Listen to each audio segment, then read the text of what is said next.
Beberapa hari terakhir, dunia dikejutkan oleh peristiwa yang sebelumnya nyaris tidak terfikirkan.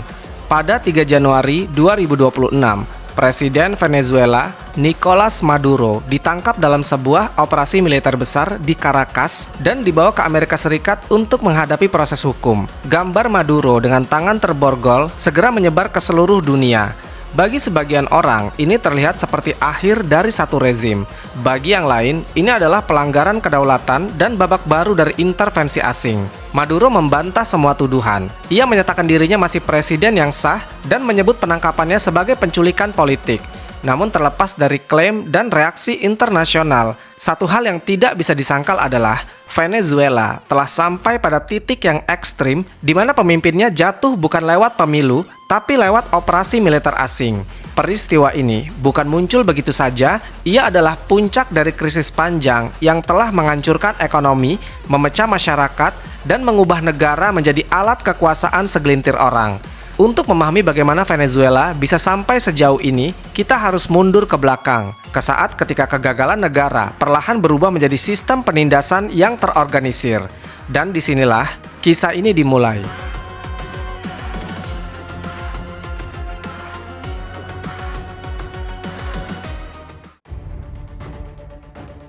Venezuela pernah menjadi simbol mimpi Amerika Latin, sebuah negara yang oleh banyak ekonom bahkan disebut sebagai negara yang mustahil miskin. Cadangan minyaknya adalah yang terbesar di dunia, melampaui Arab Saudi. Kota-kotanya modern, infrastrukturnya pernah menjadi kebanggaan kawasan, dan warganya terbiasa hidup dengan subsidi besar dari negara. Bensin nyaris gratis, pendidikan dan layanan kesehatan dijanjikan untuk semua, dan kehidupan sehari-hari tidak menunjukkan tanda-tanda sebuah negara yang sedang berjalan menuju kehancuran.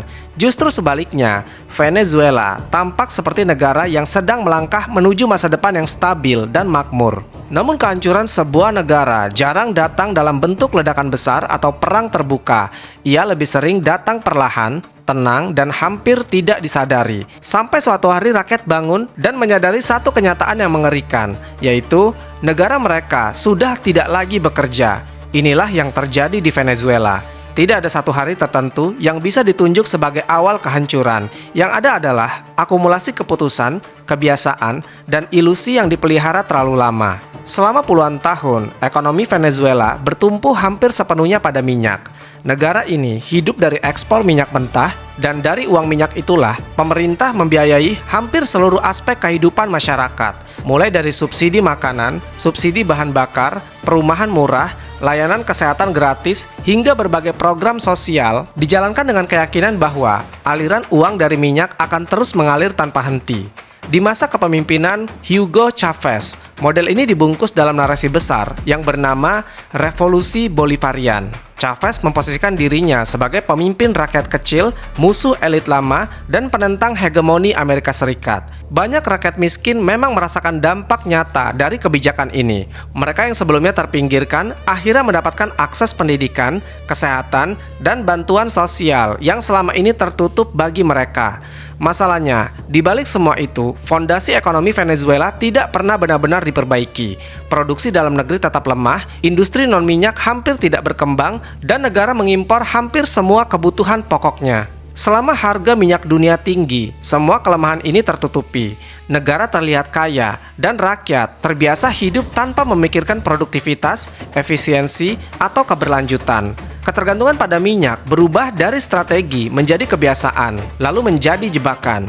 Ketika Chavez wafat dan Nicolas Maduro naik ke tampuk kekuasaan, Venezuela sebenarnya sudah berdiri di atas tanah yang retak. Dan ketika harga minyak dunia jatuh, retakan itu berubah menjadi jurang. Salah satu tanda paling brutal dari runtuhnya Venezuela adalah hyperinflasi. Ini bukan inflasi biasa, bukan sekedar kenaikan harga 10 atau 20%, ini adalah inflasi dalam skala yang membuat konsep uang itu sendiri menjadi lelucon pahit. Nilai mata uang Bolivar runtuh tanpa kendali, harga barang bisa naik dalam hitungan jam, bisa hampir tidak bernilai keesokan paginya. Dalam kondisi seperti ini, rakyat tidak lagi berbicara tentang menabung atau merencanakan masa depan.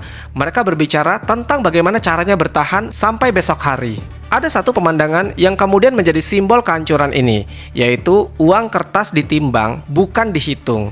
Jumlahnya terlalu banyak, terlalu tebal, dan nilainya terlalu kecil untuk dihitung satu persatu. Membawa uang tunai berarti membawa tas, bahkan untuk membeli barang yang sepele.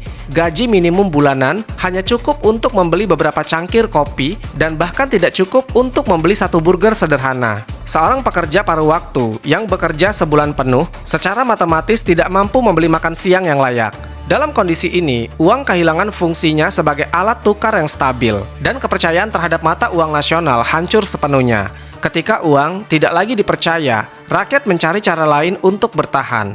Dolar Amerika Serikat mulai digunakan secara ilegal, barter kembali muncul, orang menukar makanan dengan jasa, obat dengan bensin, atau apapun yang masih memiliki nilai. Hidup berubah menjadi perhitungan harian, bukan lagi soal rencana jangka panjang, melainkan soal bagaimana melewati hari ini tanpa kelaparan. Kelaparan di Venezuela bukan kelaparan akibat bencana alam, bukan karena kekeringan besar atau perang saudara. Ini adalah kelaparan buatan manusia dan kelaparan akibat sistem yang runtuh. Ketika seperempat penduduk hanya mampu makan 1 atau 2 kali sehari, banyak keluarga mengurangi porsi makan secara drastis bukan karena pilihan, tetapi karena keterpaksaan. Untuk memberi makan keluarga dengan 5 anggota, dibutuhkan penghasilan puluhan kali lipat dari gaji minimum resmi negara. Dari kondisi inilah muncul istilah diet Maduro, sebuah istilah sinis yang menggambarkan penurunan berat badan massal rakyat Venezuela bukan karena program kesehatan, tetapi karena kekurangan pangan yang kronis. Dalam beberapa tahun, rata-rata berat badan penduduk turun secara signifikan. Bagi sebagian orang, ini berarti tubuh yang melemah dan daya tahan yang menurun. Bagi anak-anak, ini berarti masa depan yang rusak sejak dini. Ibu hamil kekurangan gizi, anak-anak tumbuh tanpa nutrisi yang cukup, dan lansia menjadi kelompok yang paling rentan. Banyak yang meninggal bukan karena penyakit berat, tapi karena tubuh mereka tidak lagi sanggup bertahan. Antrian panjang menjadi pemandangan sehari-hari. Rakyat mengantri berjam-jam demi makanan bersubsidi, tanpa jaminan akan kebagian dan tanpa kepastian kapan barang datang. Dalam antrian itulah martabat manusia diuji, dan negara yang seharusnya melindungi rakyatnya justru membuat mereka bergantung, lemah, dan mudah dikendalikan. Kehancuran Venezuela tidak hanya terasa di perut, tetapi juga di rumah-rumah. Listrik dan air, dua hal yang paling dasar dalam kehidupan modern, berubah menjadi kemewahan. Pemadaman listrik bukan lagi kejadian yang luar biasa, melainkan rutinitas. Puncaknya terjadi pada Maret 2019, ketika Venezuela mengalami pemadaman listrik nasional selama beberapa hari berturut-turut. Seluruh negeri gelap, rumah sakit berhenti berfungsi, mesin-mesin medis mati, dan pasien yang bergantung pada alat bantu nafas kehilangan nyawa. Puluhan orang meninggal bukan karena penyakit mereka, tetapi karena listrik tidak ada. Di negara dengan cadangan minyak terbesar di dunia, rakyat mati karena gelap. Air bersih bahkan menjadi masalah yang lebih tragis. Sekitar 90% penduduk mengalami kesulitan mengakses air bersih. Banyak yang hanya mendapat aliran air beberapa jam dalam seminggu. Sebagian terpaksa mengambil air dari sungai yang tercemar, penyakit menyebar, dan kebersihan berubah menjadi kemewahan. Kota-kota yang dulu modern perlahan tampak seperti zona pasca bencana. Bangunan masih berdiri, tetapi fungsinya hilang. Negara secara fisik masih ada, namun sistem di dalamnya sudah mati. Jika ada satu sektor yang menunjukkan kegagalan negara secara telanjang, itu adalah sistem kesehatan. Rumah sakit kehabisan hampir segalanya. Obat-obatan dasar langka, peralatan medis rusak dan tidak diganti, dan perlengkapan sederhana seperti sarung tangan, jarum suntik, bahkan sabun menjadi barang yang berharga. Dokter dan perawat bekerja dalam kondisi yang hampir mustahil, dan banyak dari mereka akhirnya memilih pergi ke luar negeri. Eksodus tenaga medis memperparah krisis, menjadikan rumah sakit sebagai bangunan kosong dengan staf yang tidak mencukupi. Pasien meninggal karena infeksi sederhana, karena antibiotik tidak tersedia. Operasi dilakukan tanpa listrik yang stabil. Bayi lahir dalam kondisi darurat tanpa inkubator yang berfungsi.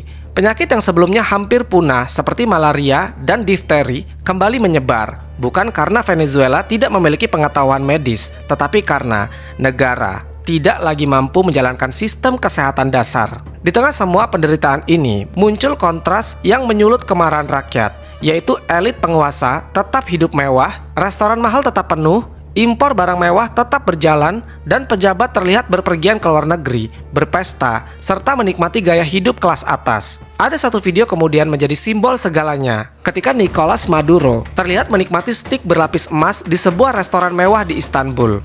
Di saat rakyatnya kelaparan, presiden mereka makan daging yang harganya setara dengan gaji tahunan banyak warga. Gambar itu menyebar luas, bukan sekedar sebagai potret kemewahan, tetapi sebagai pesan yang terasa menghina. Ketimpangan ini bukan hanya soal ekonomi, tetapi juga soal psikologi sosial. Rakyat tidak hanya lapar, mereka merasa diabaikan dan direndahkan. Dan ketika rasa lapar bertemu dengan rasa dihina, kemarahan menjadi sesuatu yang tidak terhindarkan. Pada titik inilah, jelas bahwa kehancuran Venezuela bukan sekedar kegagalan kebijakan ekonomi atau tekanan eksternal. Negara ini berhenti menjalankan fungsi dasarnya. Ia tidak bisa menjaga nilai uang, tidak bisa memberi makan rakyatnya, tidak bisa menyediakan listrik, air, dan layanan kesehatan, serta tidak bisa melindungi yang paling lemah. Ketika negara gagal melakukan hal-hal paling mendasar, kehancuran tidak perlu diumumkan secara resmi.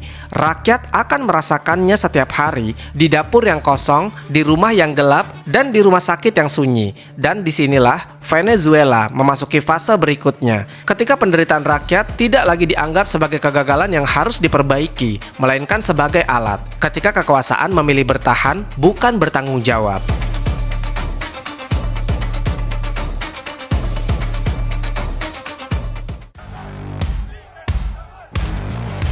Ketika sebuah negara gagal memberi makan rakyatnya, sebenarnya hanya ada dua pilihan yang tersisa bagi penguasa. Pilihan pertama adalah mengakui kegagalan, membuka ruang koreksi, dan berubah. Pilihan kedua adalah memastikan rakyat tidak lagi memiliki ruang untuk menuntut perubahan.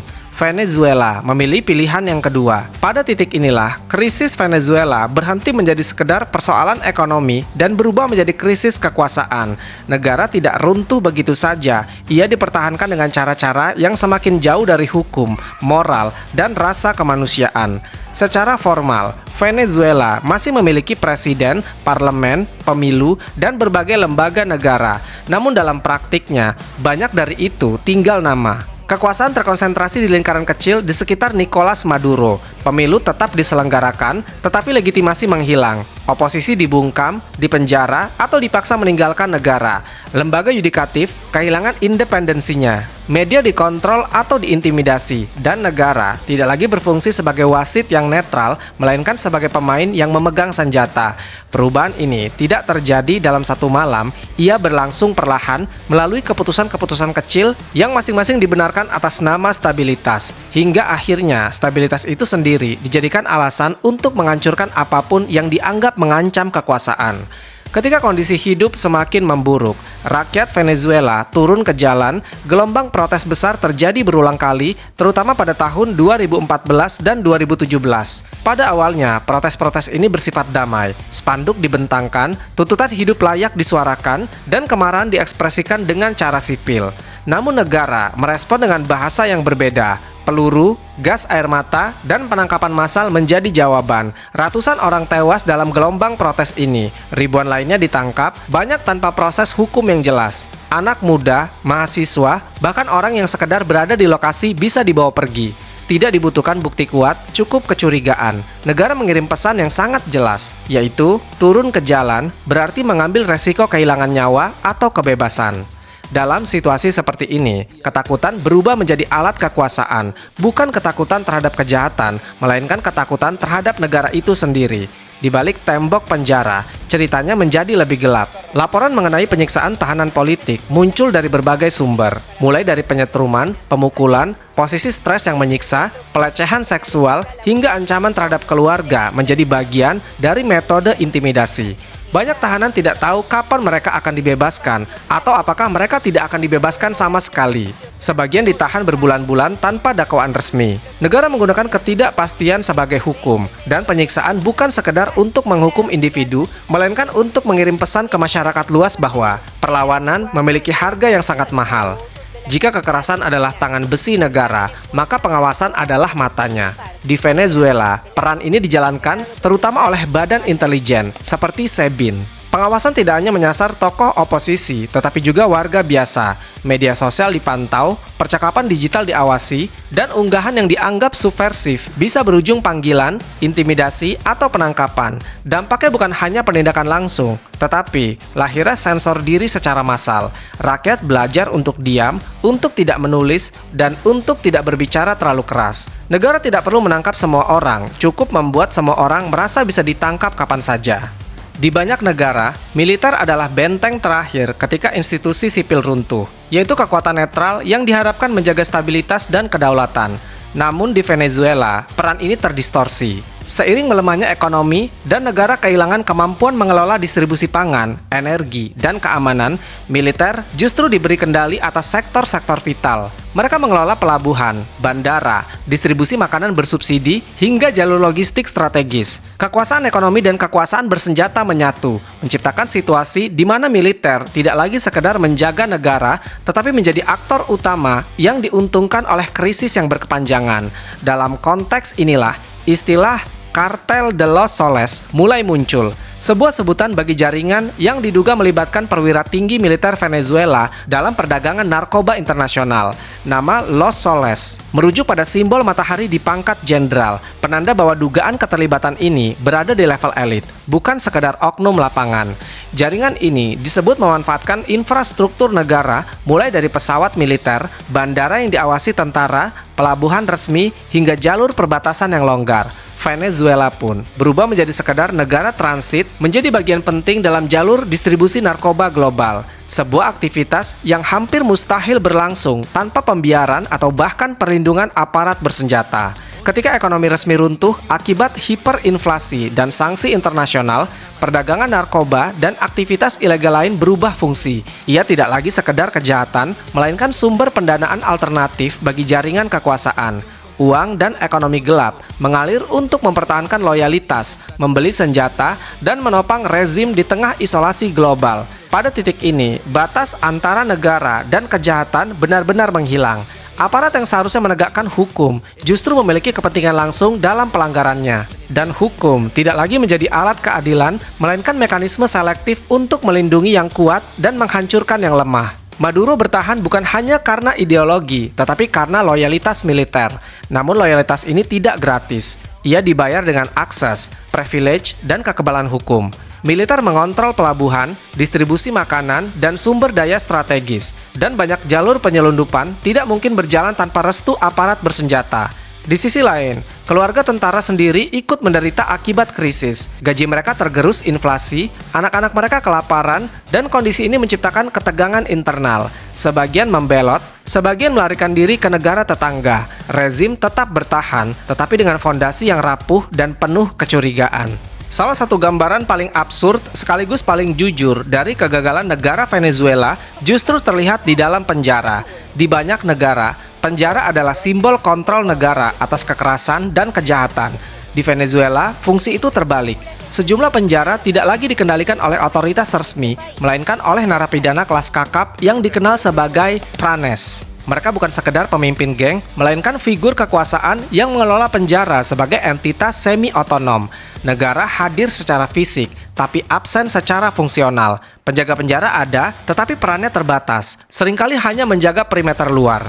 Sementara kehidupan di dalam sepenuhnya berada di bawah aturan para narapidana sendiri. Para pranes menjalankan penjara layaknya kerajaan kecil dengan sistem kekuasaan internal yang rapi. Mereka memiliki pengawal bersenjata, hierarki, sistem pajak, dan mekanisme keamanan versi mereka sendiri. Senjata api, granat, dan alat komunikasi modern beredar bebas di dalam penjara. Sesuatu yang hampir mustahil terjadi tanpa pembiaran atau kolusi aparat. Para tahanan biasa dipaksa membayar perlindungan agar bisa hidup relatif aman, sementara mereka yang tidak mampu menghadapi kekerasan atau kematian. Negara, alih-alih merebut kembali kendali, justru memilih jalur negosiasi. Selama para pranes menjaga ketertiban internal dan mencegah kerusuhan besar, maka otoritas menutup mata. Ini bukan kompromi biasa, melainkan pengakuan diam-diam bahwa negara tidak lagi mampu memonopoli kekerasan. Yang lebih mengkhawatirkan, kekuasaan para pranes tidak berhenti di balik tembok penjara. Dalam banyak kasus, mereka tetap mengendalikan jaringan kriminal di luar, mulai dari pemerasan hingga perdagangan narkoba. Penjara berubah menjadi pusat komando, bukan tempat isolasi. Fenomena ini memperlihatkan betapa kaburnya batas antara institusi negara dan dunia kriminal. Ketika negara gagal mengendalikan bahkan ruang yang seharusnya paling tertutup dan terkontrol, hukum kehilangan maknanya, dan penjara yang seharusnya menjadi simbol keadilan justru menjadi simbol kekosongan negara. Di tengah kelaparan massal, program distribusi makanan atau CLAP diperkenalkan sebagai solusi resmi krisis pangan. Paket makanan bersubsidi dibagikan ke warga, namun dalam praktiknya, program ini seringkali menjadi alat kontrol politik. Distribusi tidak merata, dan loyalitas politik menentukan akses. Kritik terhadap pemerintah bisa berujung pada pencoretan dari daftar penerima. Makanan, kebutuhan paling dasar manusia, berubah menjadi alat tawar-menawar politik. Negara tidak hanya gagal memberi makan rakyatnya, tetapi menggunakan kelaparan sebagai alat disiplin. Ekonomi resmi runtuh, tetapi ekonomi bayangan tumbuh subur. Bensin Venezuela yang nyaris gratis menciptakan peluang besar untuk penyelundupan ke negara tetangga, sebuah aktivitas yang melibatkan jaringan luas dan seringkali berlangsung dalam perlindungan aparat. Pasar gelap menjadi sistem distribusi de facto. Barang tersedia, tetapi dengan harga yang tidak terjangkau bagi rakyat biasa. Negara hidup dalam paradoks, secara resmi menolak kapitalisme, tetapi secara praktik membiarkan kapitalisme liar tanpa aturan selama menguntungkan lingkaran kekuasaan. Ketika uang kehilangan nilai, emas menjadi penyelamat. Di wilayah Arco Minero del Orinoco, aktivitas penambangan emas meningkat drastis, banyak diantaranya ilegal. Hutan dihancurkan, sungai tercemar, dan komunitas adat dieksploitasi. Kekerasan menjadi hal yang biasa. Emas mengalir ke luar negeri sebagai sumber pendapatan alternatif bagi negara dan jaringan gelap. Ini bukan pembangunan, melainkan ekstraksi putus asa, yaitu menjual masa depan lingkungan demi bertahan hari ini.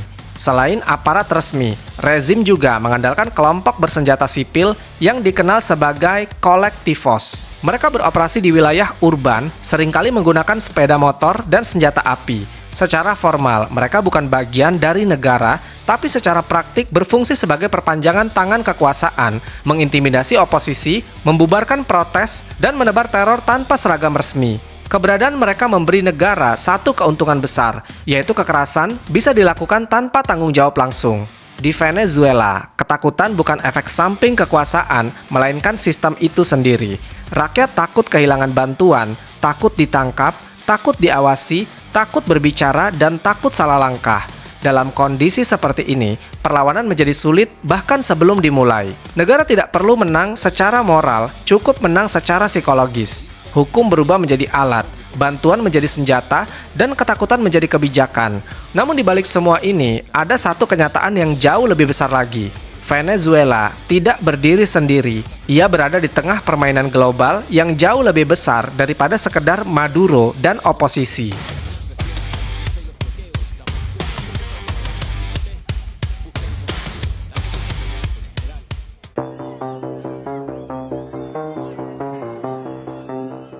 Kesalahan paling umum ketika membahas tragedi Venezuela adalah melihatnya sebagai masalah domestik semata.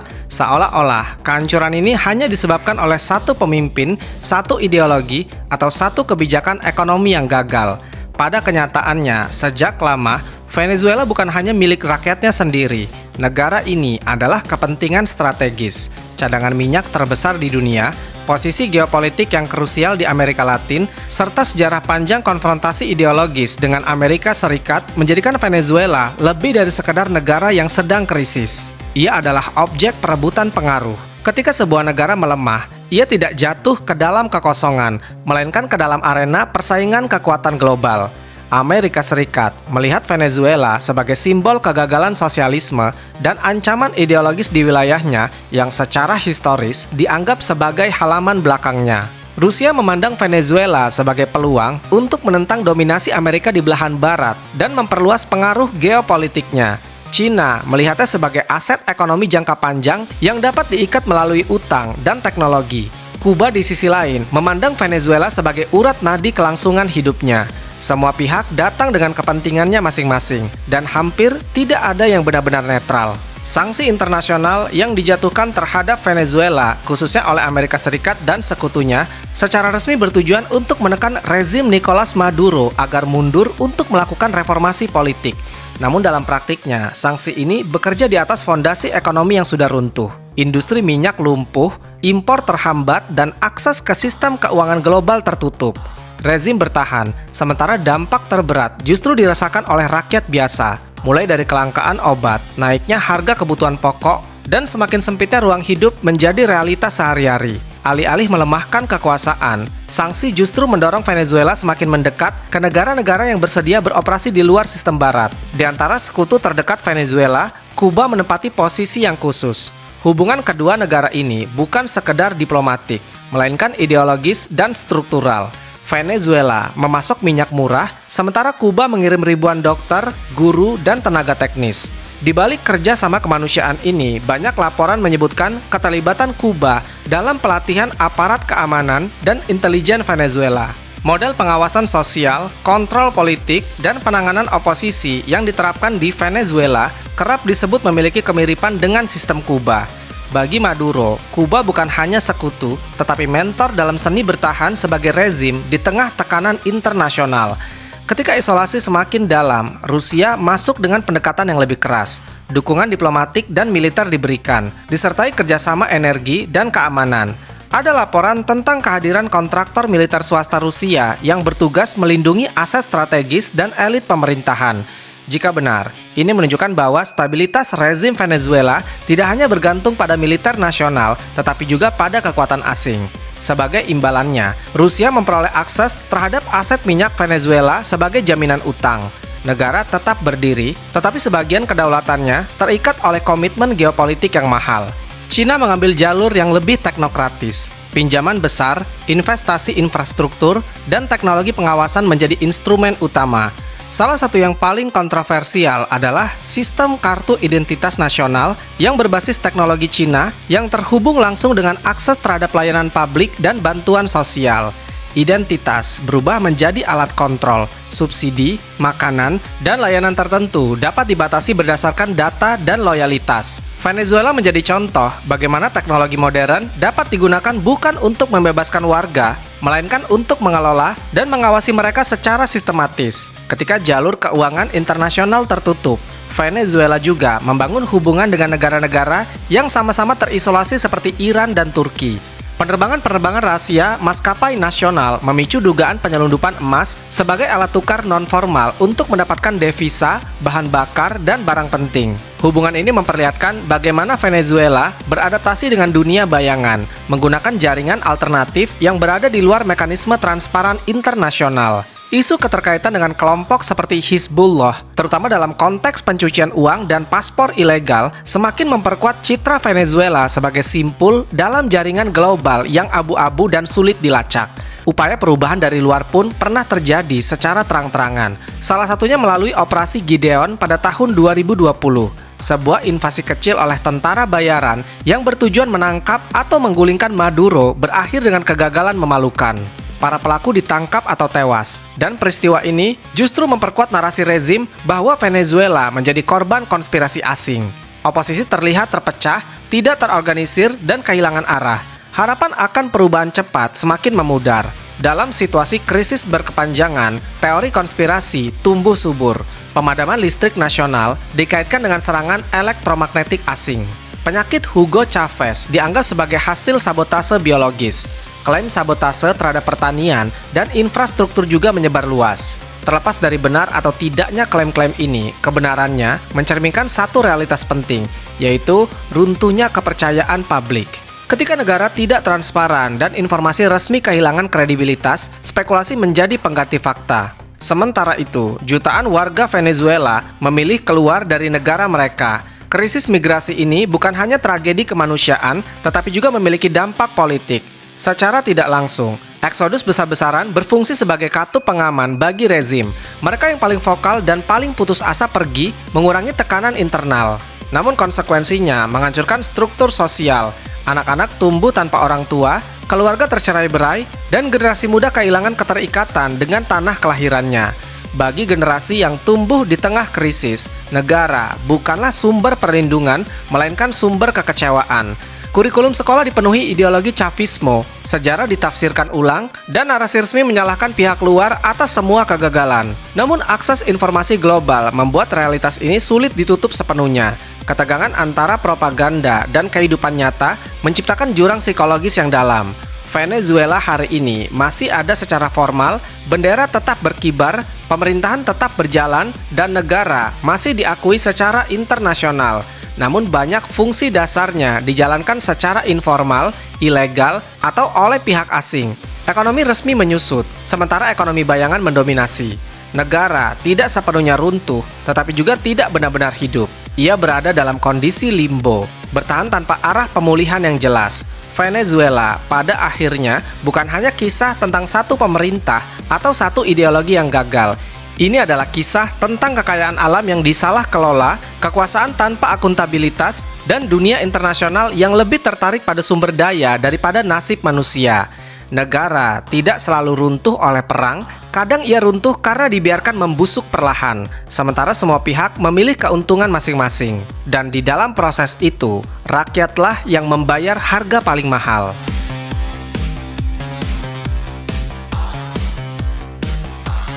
Wallahu a'lam bishawab. Semoga kisah ini bermanfaat. Lebih dan kurangnya mohon dimaafkan. Yang benar datangnya dari Allah Subhanahu wa Ta'ala. Khilaf atau keliru itu datangnya dari saya pribadi sebagai manusia biasa. Sampai ketemu di kisah-kisah seru yang penuh makna selanjutnya. Saya akhiri. Wassalamualaikum warahmatullahi wabarakatuh.